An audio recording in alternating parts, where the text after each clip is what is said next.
Baik Pak, Assalamualaikum warahmatullahi wabarakatuh. Izin memperkenalkan diri, nama saya Bipandia dengan NPM 221506103. Kali ini saya akan menjelaskan kaitan antara materi di Bangkit Akademi yang saya ambil yaitu Android Learning Pad dengan mobile computing. Lanjut. Jadi pad yang saya ambil itu adalah Android Learning Pad, salah satu dari 3 jalur pembelajaran utama di Bangkit. Android Learning Pad ini mengajarkan tata cara membuat sebuah aplikasi atau software Android menggunakan bahasa pemrograman Kotlin. Lalu di sebelah kanan ini terdapat course yang dipelajari selama mengikuti Bangkit Academy di Android Learning Pad. Nah, pertama itu memulai dasar pemrograman, kemudian pengenalan ke logika, belajar dasar Git. Setelah itu terdapat kuis-kuis yang dikerjakan setelah adanya sesi IoT atau Zoom. Kemudian ada ini masuk ke bagian course utama dari Android Learning Pad, yaitu memulai pemrograman Kotlin, belajar membuat aplikasi Android untuk pemula, belajar fundamental aplikasi Android, belajar dasar AI, belajar penerapan machine learning Android, dan satu lagi adalah uh, belajar aplikasi Android intermediate. Kemudian lanjut untuk kaitan antara eh, course dari course dari Bangkit ini dengan konversi dari mata kuliah mobile computing. Yang pertama itu ada memulai pemrograman dengan Kotlin. Jadi di memulai pemrograman dengan Kotlin ini kita belajar pertama itu adalah eh, menginstalasi tools dulu terlebih dahulu atau menggunakan Gradle dengan Kotlin DSL, kemudian mengunduh semua dependensi dan konfigurasi pluginnya. Setelah itu belajar tentang Kotlin fundamental, yaitu mempelajari tentang tipe data, fungsi, null safety, dan juga string template. Setelah itu ada control flow-nya yang mengajarkan expression, perbedaan antara expression dan statement. Dan kemudian enumeration dan logika if, when, perulangan while, do while, break, dan continue.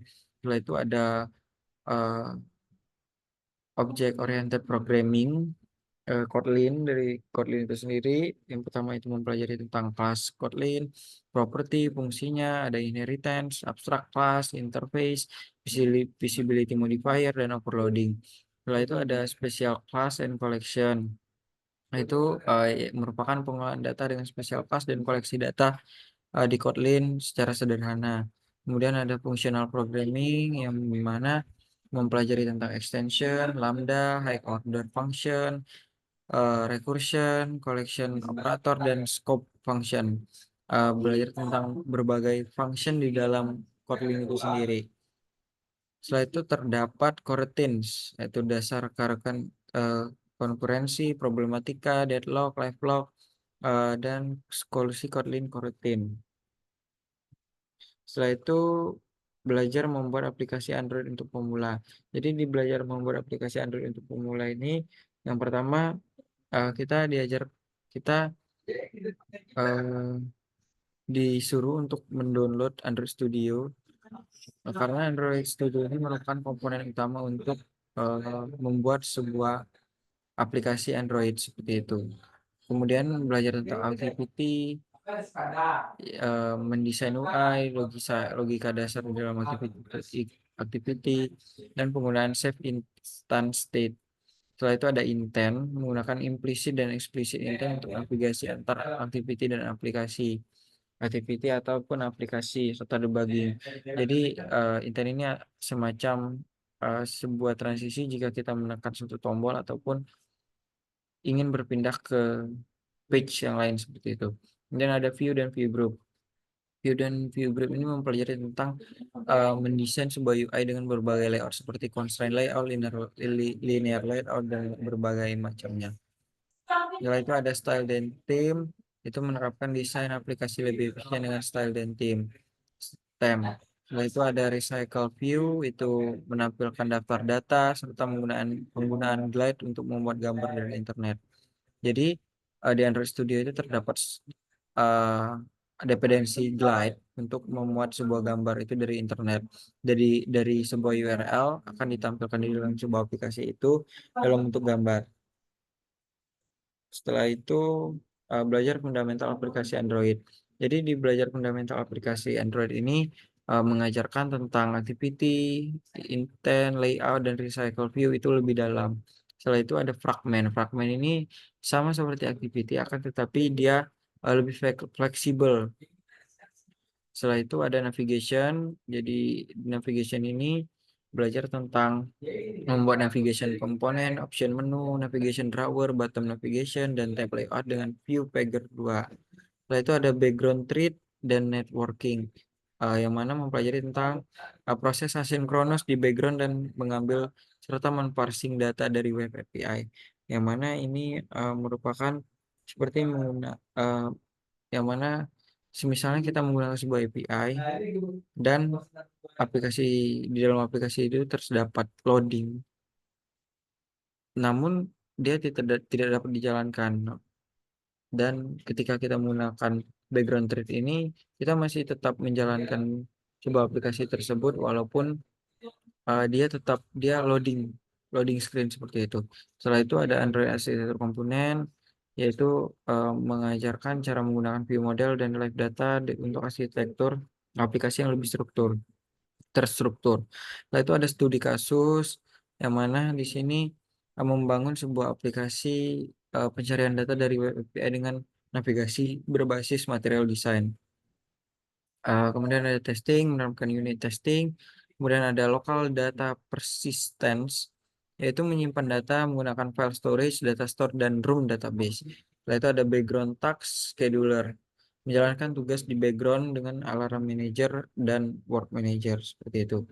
Kemudian untuk terakhir adalah yang berkaitan dengan mata kuliah mobile computing adalah belajar pengembangan aplikasi Android Intermediate.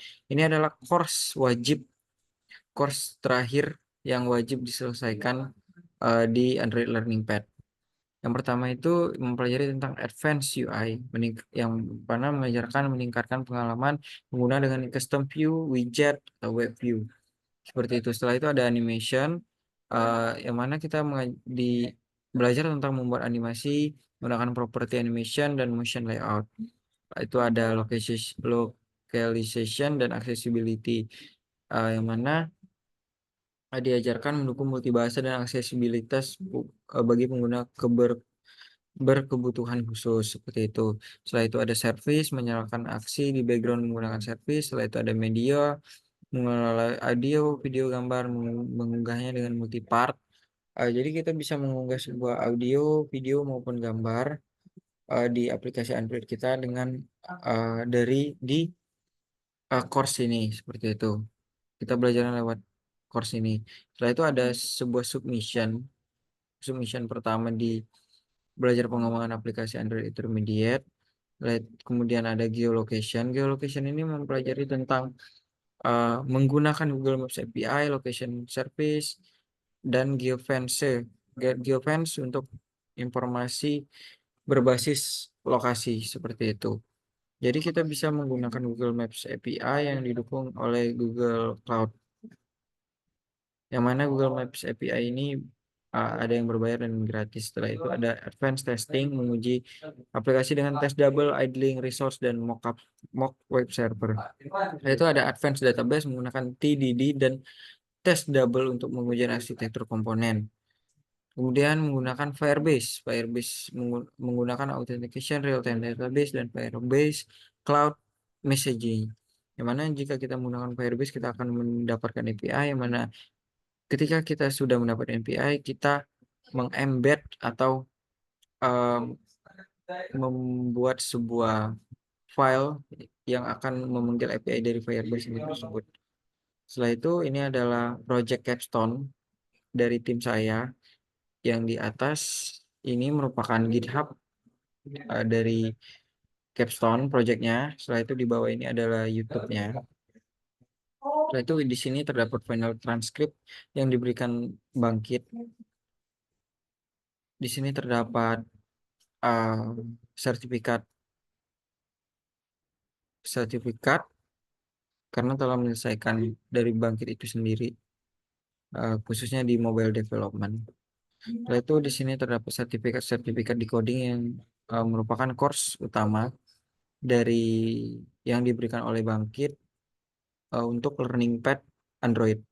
Pertama ada memulai pemrograman Kotlin, belajar membuat aplikasi Android untuk pemula, belajar fundamental aplikasi Android, belajar dasar AI, belajar penerapan machine learning untuk Android, belajar pengembangan aplikasi Android intermediate. Baik, itu saja mungkin yang bisa saya jelaskan terkait dengan kaitan antara mata kuliah mobile computing dengan studi independen Bangkit Academy, khususnya Android Learning Pad. Saya akhiri, wassalamualaikum warahmatullahi wabarakatuh.